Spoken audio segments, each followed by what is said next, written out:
우리 한국교회 통계에 의하면 한국교회 성도들 중에 상당수가 우울질의 성향을 가지고 있다고 합니다. 우울질은 예민한 성격을 지닌 사람으로 분석적이고 매사에 완벽주의적인 경향이 있는데요, 예술가적인 자질을 많이 가지고 있습니다. 희생적이며 또 신뢰할 만한 사람으로 친구를 많이 사귀지는 않지만 한 번 친구를 사귀면 그 친구를 위해 목숨을 바칠 정도로 충실하게 우정을 키워가는 장점이 우울질을 가진 사람에게 있습니다. 반면에 이 비관주의적이라 침체와 우울증에 잘 빠지고요, 사물의 어두운 면인 장애와 위험 요소를 잘 보면서 새로운 변화나 일을 주저하는 경향이 있습니다. 무슨 일을 당하면 우선 좋지 않은 방향으로 먼저 상상을 하고 자기에게 피해를 준 사람에 대한 마음을 오랫동안 풀어보지 못하고 품고 있는 단점도 있습니다. 때로 사람들은 자기의 성품을 탓하거나 남을 부러워하는 경우가 많이 있는데, 사실 모든 성품은요, 각각 이 장점이 있는가 하면 역시 단점도 가지고 있습니다. 타고난 기질을 이 교육이나 상담으로 바꾸는 것이 거의 어렵지만 성령의 도움을 통해서, 우리 주님의 은혜를 통해서 우리의 단점을 보완할 수 있습니다. 예수님께서 우리 친히 뽑으신 12제자를 이 주일마다 함께 살펴보고 계신데요, 모두 다 성향이 제각각입니다. 매우 다른 인격의 소유자, 매우 다른 성품과 성향의 소유자이지만 성령의 역사를 통해서, 하나님의 은혜를 통해서 각 사람의 기질의 장점을 우리 예수님께서 아주 극대화하여서 사용하시고, 주님 앞에 가면 버릴 그릇이 없습니다. 버릴 성향이 없습니다. 우리의 장점을 극대화하여서 사용하시고, 더 나아가서 그 사람의 단점과 약점은 감추어 주시고 보완해 주셨던 것을 우리는 예수님의 그 제자들의 훈련과 용병술에서 발견할 수 있습니다. 그래서 우리가 12제자들의 삶의 길을 함께 매주일마다 살펴보시면서요, 우리에게 있는 장점, 여러분과 제 안에 있는 하나님 주신 장점, 달란트, 이 더욱 보석과 같이 빛나게 해주시길 바랍니다. 오늘 이상규 권사님께서, 집사님께서 정말 아주 본인이 가지신 달란트로 하나님 앞에 찬양하니까 얼마나 막 가슴이 막 두근두근하고, 막 제가 새 예루살렘 성에 있는 것 같은 그런 마음이 들 정도로 하나님께서 가지고 주신 달란트를 보석과 같이 빛나게 사용하기를 원합니다.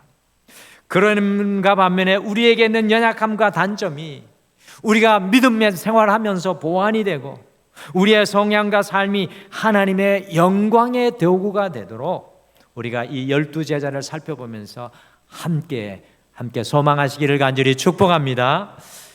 옆에 계신 분들에게 그래서 함께 오늘은 지난주에 인사만 잘해도 밥은 먹고 산다, 지난 우리 세대통합 예배 하면서 했죠. 옆에 분에게 좀 축복해 주셨으면 좋겠습니다. 주님으로 인하여 보석과 같이 빛나십시오 라고 축복해 주시죠. 주님으로 인하여 보석과 같이 빛나십시오. 주님으로 인하여 보석과 같이 반짝반짝 빛나십시오. 할렐루야. 우리 오늘 화면을 통해서 비대면으로 이곳에 함께하지 못한 분들에게 손을 흔들면서 주님을 인하여 보석과 같이 빛나십시오. 아멘.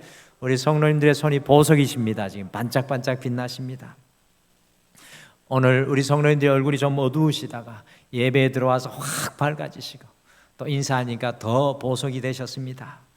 오늘은 이 디두모라고 하는 제자 도마를 통하여서 우리 자신을 좀 비추어 보겠습니다. 12제자를 살펴보는 이유는 우리 안에 각각 들어있는 12제자의 모습을 비추어 보는 겁니다. 오늘은 도마를 보면서 내 안에 있는 도마를 보셔야 합니다. 도마는 예수님 시대의 말인 아람어이고요, 디두모라는 말은 그리스 말인데요, 이 둘 다 도마나 디두모는 쌍둥이라는 뜻입니다. 성경에 정확하게 나와 있지는 않는데요. 아마도 도마에게는 쌍둥이 형제나 또 뭐 자매가 있었지 않을까 생각을 합니다. 그런데 제가 오늘 말씀 준비하면서 오늘이나 교회사를 가만히 살펴보면 도마와 같은 사람들, 곧 도마의 쌍둥이들이 많이 있었다는 겁니다. 이 도마와 같은 쌍둥이들이 교회사 그리고 오늘날을 살아가는 분들 중에 많이 있습니다.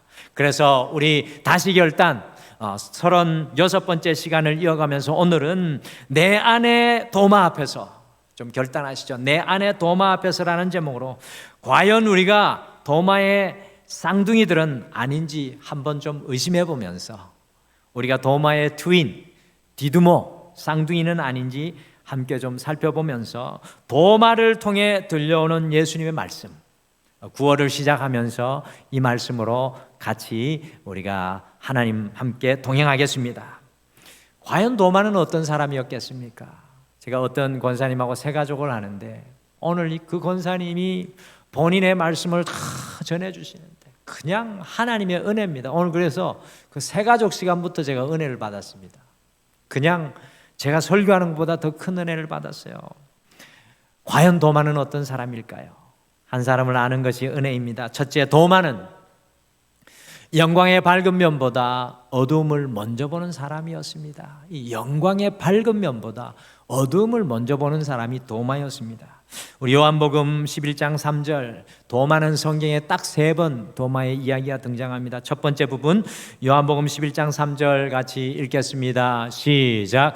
이에 너희들이 예수께 사람을 보내어 이르되 주여 보시옵소서 사랑하시는 자가 병들었나이다 하니, 예루살렘에서 약 3.2km 떨어진 베다니에 사는 나사로가 이 급작스러운 병으로 생사를 다투고 있었습니다. 그러니 마르다와 마리아 두 여동생들이요, 오빠 살려달라고 예수님 좀 제발 빨리 와주시옵시오 라고 요청을 했습니다. 그런데 예수님은 어쩐 일인지 그러한 급박한 일 속에서도요, 이틀을 더 계시다가 급기야는 제자들 앞에 선포합니다. 이제 베다니로 가자. 그러니까 제자들이 요한복음 11장 8절에 무엇이라고 말하고 있습니까? 우리 8절 말씀도 같이 읽겠습니다. 시작. 제자들이 말하되 라피여, 방금도 유대인들이 돌로 치려 하였는데 또 그리로 가시려 하나이까?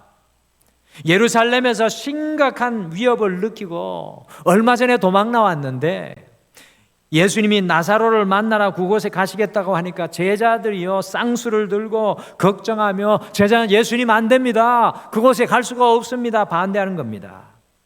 그런데 그 순간 도마가 탁 튀어나옵니다.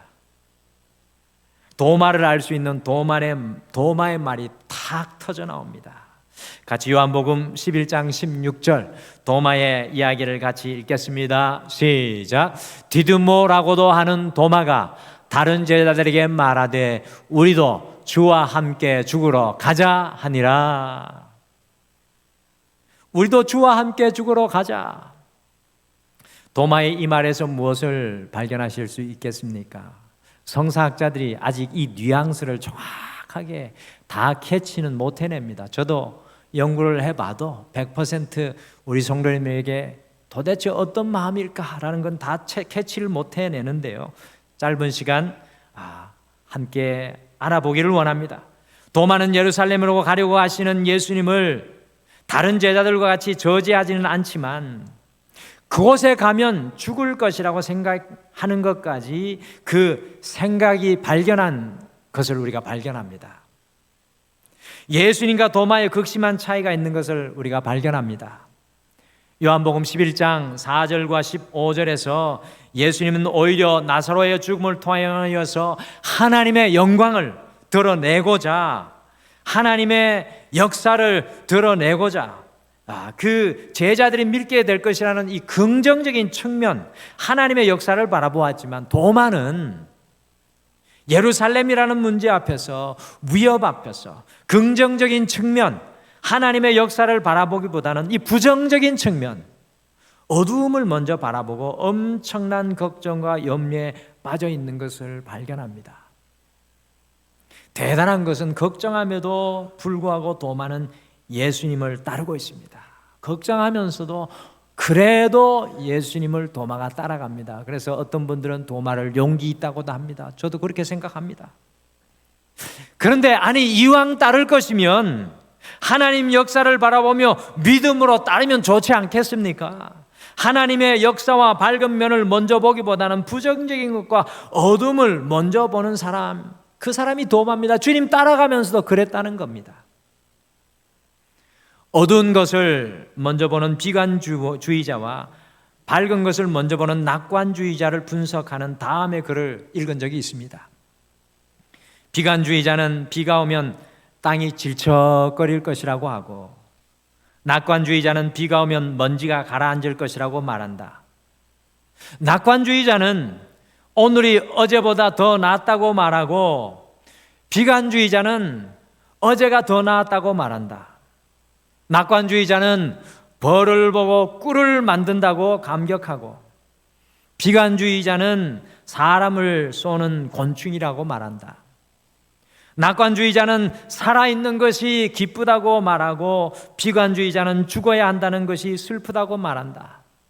낙관주의자는 지금보다 더 나쁘지 않아 감사하다고 말하고, 비관주의자는 지금보다 더 좋지 않으니 속상하다고 말한다. 낙관주의자는 악 속에서 선을 찾고, 비관주의자는 선 속에서 악을 찾는다. 주님의 은혜와 영광을 바라보는 낙관주의자는 악 속에서도 선을 찾고, 은혜가 아니라 어두움을 먼저 바라보는 비관주의자는요, 선 속에서 악을 찾고 살아갑니다. 우리는 과연 주님의 영광과 은혜의 밝은 면을 바라보는 영적인 낙관주의자입니까? 아니면 어둠에 묶여있는 영적인 비관주의자입니까? 오늘도 가정을 돌아보면서 배우자의 수많은 좋은 점보다는 안 좋은 점을 보고 비판하며 온통 마음이 그것에 붙잡혀서 불평하는 분들이 많습니다. 교회 공동체를 보면서도, 자녀들을 보면서도 밝은 면보다는 어두움을 불평하는 분들이 많이 있습니다. 과연 여러분과 저는 도마와 같이 옥에서 티를 끄집어내는 모습은 아닙니까? 옥에서 티를 끄집어내고 있는 모습은 아닙니까? 이것은 불신앙의 모습입니다. 성숙한 신앙으로 성장하면 할수록, 우리가 주님 안에 거하면 거할수록 우리의 인생의 시궁창 속에서도, 우리의 인생의 막다른 골목 속에서도 은혜의 진주를 끄집어내는 하나님의 사람으로 우리가 변화되어져 갑니다. 도마는요, 주님의 역사하심을 바라보기보다는 어두움을 먼저 바라보는 영적인 비관주의자였습니다. 사랑하는 성도 여러분, 여러분과 저의 모습은 과연 어떤 모습입니까? 혹시 우리가 도마와 쌍둥이는 아닙니까? 둘째 도마는 믿을 수 없으면 질문하는 정직한 회의론자였습니다. 도마는 믿을 수 없으면 질문하는 정직한 회의론자였습니다. 요한복음 14장으로 함께 가보시겠습니다. 요한복음 13장에서 16장은요, 우리 예수님의 마지막 고별 설교입니다. 이 땅에서 마지막 제자들과 헤어지는 고별 설교입니다. 14장 2절과 3절과 4절 속에서 예수님께서는 제자들을 위해서 처소를 예배하러 가신다고 하시면서, 내가 다시 와서 너희를 내게로 영접하여 나 있는 곳에 너희도 있게 하리라. 내가 어디로 가는지 그 길을 너희가 아느니라고 예수님께서 제자들에게 말씀하셨습니다. 아무리 3년간 예수님과 함께 먹고 자고 가하였다고 할지라도 도마에게는 도무지 이 말씀이 무슨 말씀인지 이해하기가 어려웠습니다. 아니, 도무지 예수님이 어디를 가신단 말인가? 예수님이 내 곁에 계셔서 나와 함께 하셔야 되는데 예수님이 어디로 가신단 말인가? 이해할 수가 없었습니다. 그렇다면 다른 11 제자는 이 예수님의 말씀을 다 이해했겠습니까? 다른 11 제자가 예수님의 말씀을 다 이해하였을까요? 저는 그렇다고 생각하지 않습니다. 다른 제자들도 다 이해할 수가 없을 것이라고 저는 생각합니다. 그런데 바로 이 순간 도마가 예수님께 마음의 손을 높이 들고 질문하였습니다. 같이 요한복음 14장 5절 말씀을 함께 읽겠습니다. 요한복음 14장 5절 같이 읽겠습니다. 시작. 도마가 이르되 주여 주께서 어디로 가시는지 우리가 알지 못하거늘 그 길을 어찌 알겠사옵나이까. 주님 가신다는 길 도무지 알 수가 없습니다. 내가 주님 떠나시면 앞이 막막합니다. 도마가 마음의 손을 들어 주님 앞에 질문하였습니다. 바로 이 도마의 질문을 듣고 예수님께서 하신 말씀이 많은 성도들에게 너무나 큰 나침판과 기준과 힘이 되는 소중한 말씀입니다. 도마의 이 질문이 없었다면 우리에게 전해지지 않을 너무나 소중한 말씀, 인생의 어두움과 인생의 갈 길을 잃어버린 자들에게 해답이 되는 요한복음 14장 6절 말씀이 도마의 질문을 통해 들려옵니다. 우리 같이 요한복음 14장 6절 말씀도 같이 읽겠습니다. 시작. 예수께서 이르시되 내가 곧 길이요 진리요 생명이니 나로 말미암지 않고는 아버지께로 올 자가 없느니라. 아멘. 도마가 질문하지 않았다면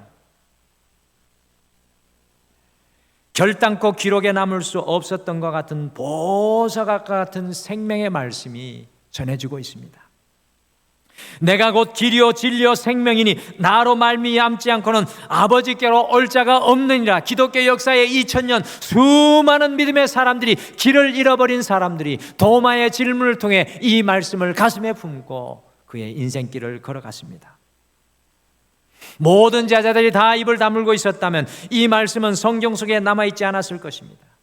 알지 못하면, 이해하지 못하면 질문하는 도마의 질문을 통해서 가장 귀한 예수님의 말씀이 우리에게 전해지고 있다는 것입니다.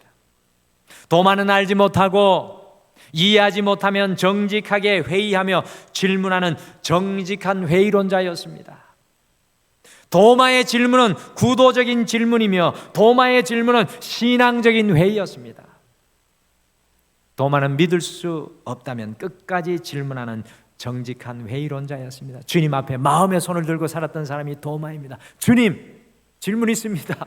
주님, 질문 있습니다. 주님 앞에 품은 물음표는 언젠가 반드시 마침표로 우리에게 돌아오게 되어 있습니다. 셋째 도마는 보지 못하면 믿지 못하는 사람이었습니다. 내 눈에 보이지 않으면 믿지 못하는 사람이 도마였습니다. 요한복음 20장 24절에서 29절 도마에 대한 마지막 스토리입니다. 예수님께서 십자가에 못 박히시고 부활하신 안식 첫날 저녁, 오늘날로 말하면 주일날에 제자들이 예수님 죽고 떠나버리니까 너무나 두려워서 모든 문을 굳게 걸어 잠그고 다 함께 모여 있었습니다. 그런데 그날에 도마가 그 자리에 함께 있지 않았습니다. 성경은 2번이나 강조합니다. 도마가 그날에 그 자리에 함께 있지 않았습니다. 아마도 예수님의 십자가의 죽으심으로 낙망하고 절망하여서 홀로 우울한 마음으로 의심의 마음을 가지며 홀로 있었던 것으로 생각됩니다. 이때 예수님께서 제자들이 모인 곳에 함께 오셔서 못자국 난 손과 창에 찔린 옆구리를 보여주시니까요, 모두 다 기쁨으로 부활하신 예수님을 믿게 되었습니다. 그런데 후에 예수님께서 오셨을 때 함께 있지 않던 도마가 제자들이 모인 곳에서 나타났을 때 10명의 제자들이 모두 다 감격하여서 우리가 부활하신 예수님을 만나서 도마, 예수님이 부활하셔서 라고 이야기하니까 25절의 말을 도마가 하고 있습니다. 25절의 말이 제 이야기는 아닐까, 제 고백은 아닐까 많이 묵상했습니다. 우리 요한복음 20장 25절 말씀 같이 읽겠습니다. 25절 말씀 같이 읽겠습니다. 시작. 다른 제자들이 그에게 이르되 우리가 주를 보았노라 하니 도마가 이르되 내가 그의 손에 못자국을 보며 내 손가락을 그 못자국에 넣으며 내 손을 그 옆구리에 넣어보지 않고는 믿지 아니하겠노라 하니라. 도마는 무려 10명의 제자들이 아무리 정언하여도 그것을 믿을 수가 없었습니다. 자신의 눈으로는 확인하지 않고는 믿을 수 없는 사람이 도마였습니다. 도마는 보지 못하면 믿지 못하는 사람이었습니다. 여러분들, 우리 안에 있는 쌍둥이 도마가 눈에 보이십니까? 과연 도마를 통해 오늘 우리는 어떤 도전을 받고 어떤 삶의 길을 결단해야 할까요? 첫째, 도마를 통해서 주님께 질문하는 정직하고 열의에 찬 신앙의 뜨거움을 배웁니다. 도마에게 주님께 질문하는 정직하고 열의에 찬 신앙의 뜨거움을 배웁니다. 도마는요, 도무지 이해할 수 없을 때 주님 어디로 가시는 겁니까? 주님 도대체 어디로 가신다는 겁니까? 라고, 우리가 어떻게 그 길을 갈 수 있습니까? 라고 질문하였습니다. 아무도 질문조차 않고 있을 때 도마는 질문하며 주님께 달려나갑니다. 우리는 한국에 유교 문화가 있어서 선생님에게 질문하면 안 되는 것으로 압니다. 제가 영국에 유학 갔을 때 저희 지도 교수님이 그러더라고요. 저를 딱 집어서, 동양인 딱 저밖에 없었습니다. 동양인 배경에서 온 친구들은 질문을 못 하는데 질문 안 하면 20점은 무조건 감점이다. 이 질문을 하게 만들었습니다. 우리는요, 한국의 유교적 문화가 있어서 선생님에게 질문하면 안 되는 것으로 압니다. 신앙에 있어서도 나한테 한 질문을 하면 어떤 분들은요, 옆에 끌어다 앉혀놓고, 아이, 그러지 마, 의심하지 말고 무조건 믿으라니까, 그렇게 강요하는 분들이 있어요. 그래서 좋은 건데요, 그거보다 더 좋은 것은 질문하게 두는 겁니다. 신앙에 대해 날카로운 질문을 하면 믿음이 없는 것으로 생각될 때가 있습니다. 막 어떤 남편이 막 이상한 질문하면 아내들이 부끄러워가지고 막 남편 막 꼬집습니다. 그러면 안 됩니다. 질문하고 있다는 것은 관심이 있다는 것이고, 비판하는 것도 관심이 있기에 비판하는 겁니다. 여러분들, 비판한다고 두려워하지 마세요. 나에게 관심이 있어서 비판하는 겁니다.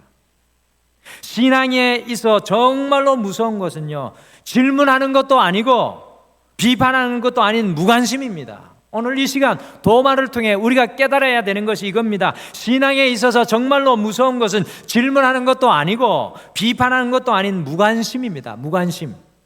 많은 성도들이 신앙생활 하면서도 예수님에 대해 무관심합니다. 말씀의 진리와 가치관에 대해 무관심합니다. 신앙의 가장 큰 문제는 무관심입니다. 신앙생활 하면서도 예수님의 가치와 예수님에 대해 무관심합니다. 예배에 나와 있어도 예배에 무관심하고 찬양과 기도에 무관심한 분들이 가끔 보일 때가 있습니다. 저는 오늘 우리 예배는 무관심한 분들이 한 분도 없어서 너무 행복합니다. 막 예배가 막 찬양으로 들썩들썩하니까 오늘 뜨거운데, 다른 교회 봐보니까 찬양해도 예배해도 뭘 해도 무관심합니다. 왜 예배에 나온지 모르겠어요. 왜 신앙생활 하는지 모르겠습니다. 신앙의 가장 큰 위험은요, 우리의 마음에서 일어나는 회의나 의심보다 주님을 향한 아무런 감동도 느낌도 없는 무관심입니다. 도마를 통해 이것을 깨달아야 합니다. 도마는 이해되지 않으면 주님께 질문하는 정직하면서도 열정적인 뜨거운 사람이었습니다. 그의 마음속에 하나님을 향해 늘 손이 들려져 있었습니다. 얼마나 그러니까 뜨거운 사람입니까? 주님께서 구하라 그러면 너에게 주실 것이요, 찾으라 그러면 찾을 것이라고 말씀하셨습니다. 저는 등마루에 와서 이제 9년 차 목회하고 있는데 주님 앞에 많은 질문 던졌습니다. 왜냐하면 목회 초년병으로 9년 전에 여기에 왔기 때문에 저는 질문하지 않을 수가 없어요. 늘 마음속에 손을 들고 있었습니다. 그랬더니만 그때마다 하나님께서 저의 그 질문 하나하나에 다 응답해 주시는 놀라운 은혜를 경험하게 되었습니다. 주님 앞에 품은 물음표는 언젠가 반드시 마침표로 우리에게 돌아오게 되어 있습니다. 주님 앞에 품은 물음표는 주님의 느낌표로 우리의 삶에 임하게 됩니다.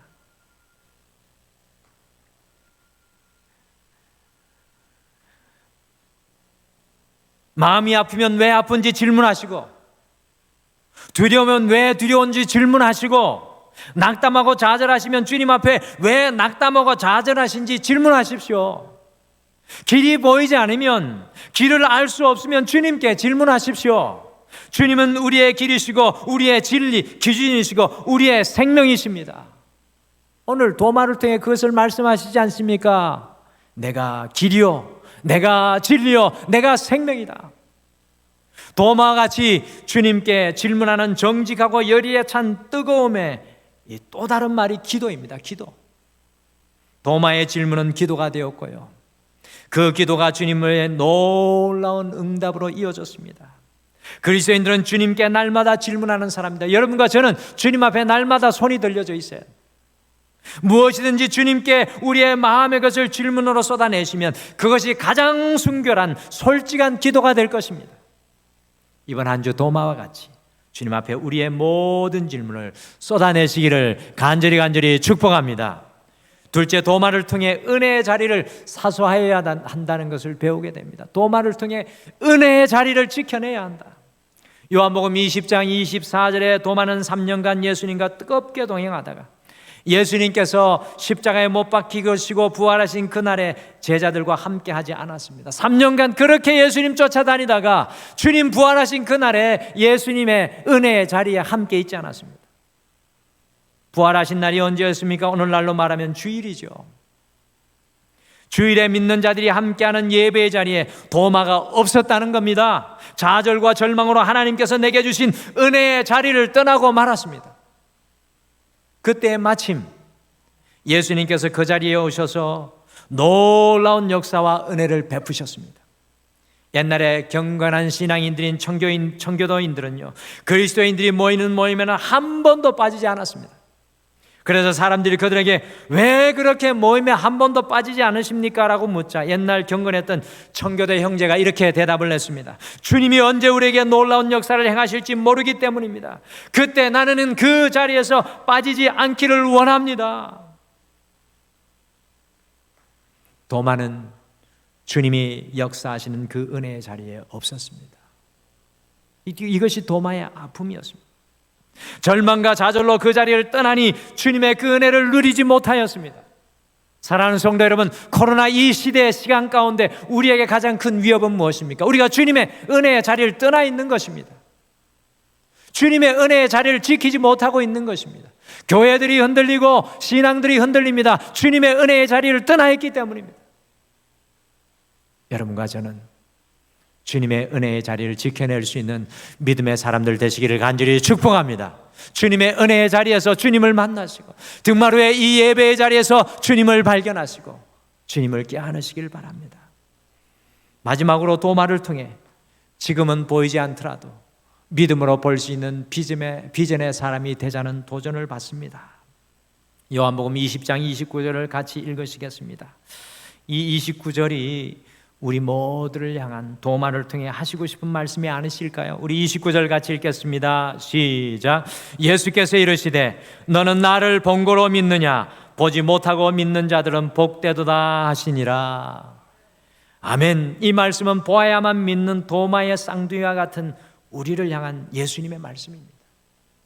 보고 믿는 것보다 보지 못할지라도 주님의 비전, 하나님의 내일을 가지고 믿음으로 살아가는 사람들이 더욱 복된 사람들이라는 말씀입니다. 도마가 예수님의 창자국과 목자국을 보고 믿었습니까? 절대 그렇지 않습니다. 도마는 예수님을 만나자마자 My Lord, My God, 나의 주, 나의 하나님이십니다 라고는 놀라운 고백을 하였습니다. 우리의 삶의 문제와 어려움 속에서도 도마와 같이 우리가 주님을 보고자 할 때 많죠. 주님 좀 보여주세요. 저도 그렇게 이야기할 때가 많습니다. 주님 좀 보여주시면 좋겠습니다. 그러나 하나님 앞에서 진실로 복된 사람은 지금 비록 보이지 않을지라도, 지금 이 아픔 속에 지금 비록 보이지 않을지라도 하나님의 미래와 비전을 붙잡고 보이지 않는 것을 믿음으로 보며 살아가는 사람들입니다. 도마에게 그것을 우리에게 말씀하기를 원합니다. 기억하십니까? 보이지 않는 것을 믿음으로 보았던 갈렙과 여호수아가 가나안 정복의 주역이 되었습니다. 보이지 않았던 하나님을 보았던 다윗이 인생의 고인 골리앗을 넘어뜨리는 주인공이 되었습니다. 보이지 않는 소나기를 작은 조각구름을 보고 믿음으로 달렸던 엘리야가 하나님의 놀라운 은혜의 비를 누리게 되었습니다. 여러분들, 그리스도인은 여러분과 저는 세상에 보이는 것을 넘어서서 하나님의 미래, 비전을 보고 살아가는 사람들인 줄 믿으시기를 바랍니다. 이 세상의 현상에 묶이지 마십시오. 하나님의 비전을 바라보십시오. 하나님의 미래를 바라보시길 바랍니다. 주님께 뜨겁게 질문하며 은혜의 자리를 지켜내며 끝까지 하나님의 미래 비전으로 살았던 도마는 제자들 중에서도 가장 먼 인도까지 가서 지금의 이란을 지나고 저 먼 인도까지 가서 복음을 전하다가 원주민의 창에 찔려 마지막으로 이와 같은 고백을 남기고 순교하였습니다. 나는 주님만을 예배하겠습니다. 나는 주님만을 예배하겠습니다. 지금도 인도의 도마의 순교지에 가면 그 고백의 글귀가 남아 있습니다. 도마는 자신의 질문도 의심도 불신도 하나님을 향한 예배로 바꾸며 살았던 주의 제자였습니다. 사랑하는 성도 여러분, 여러분과 저도 인생의 의심과 회의와 아픔과 어두움도 오직 주님만 예배하겠습니다라는 도마의 질문으로 주님을 예배함으로 하나님의 더 큰 확신과 은혜와 감사 능력을 누리며 살아가시는 오늘날의 도마의 쌍둥이들이 되시기를 간절히 축복합니다.